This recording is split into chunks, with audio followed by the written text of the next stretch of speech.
नमस्कार, स्वागत है आपका। आप देख रहे हैं राजनीति का रण और मैं हूं आपके साथ संजय यादव। राजस्थान में बाई इलेक्शन को लेकर चुनावी सरगर्मियां अपने चरम पर हैं, लेकिन इस बार ये उपचुनाव में दोनों ही पार्टियों के लिए कई गहरे सवाल खड़े कर रही हैं। मौजूदा सरकार के 3 साल पूरे होने वाले हैं और आने वाले वक्त में दो ही पार्टियां अगले विधानसभा चुनाव की तैयारियों में यानी दोनों पार्टियां लग जाएंगी। लेकिन उससे पहले लगता है सच में दोनों पार्टियों में सब कुछ ठीक ठाक नहीं चल रहा है। यह हम खुद से नहीं बल्कि मौजूदा तीनों सीटों पर वैसे तो दोनों ही पार्टियों के स्टार प्रचारकों की सूची में बड़े चेहरों को शामिल किया गया था जो फिलहाल गायब हैं। जी हां, अब तक चुनावी दौरों पर सबकी निगाहें हैं, लेकिन खबर यह है कि गहलोत पायलट और राज्य के चुनावी दौरे अब तक तय नहीं हो पाए। राजस्थान में 3 विधानसभा सीटों पर हो रहे चुनाव प्रचार में 3 दिन शेष बचे हैं, लेकिन प्रदेश के कांग्रेस भाजपा के बड़े नेताओं के चुनावी दौरे अभी तक तय नहीं है।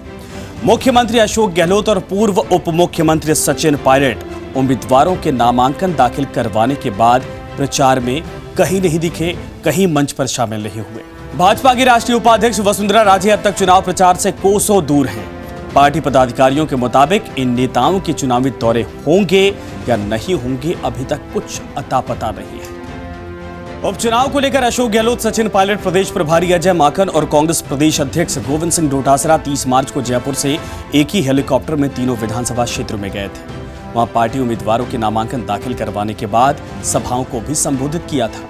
तीनों ही विधानसभा क्षेत्रों के चुनाव प्रभारियों की माने तो अभी तक दोनों नेताओं के कार्यक्रम तय नहीं हो पाए हैं। आएंगे या नहीं, इसकी भी उनको जानकारी नहीं है। कांग्रेस में गहलोत और पायलट के चुनावी दौरों की रूपरेखा क्यों तय नहीं हो पाई, ये तो कांग्रेस के अंदर भी जो स्थानीय नेता है उनको नहीं पता।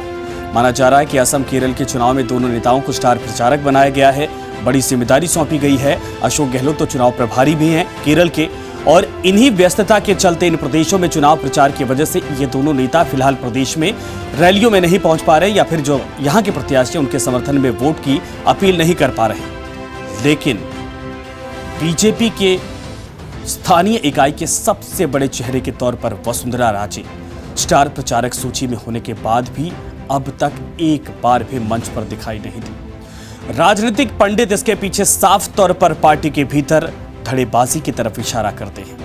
हालांकि इस चुनाव में बीजेपी की तरफ से प्रदेश अध्यक्ष सतीश पूनिया की छवि दांव पर है।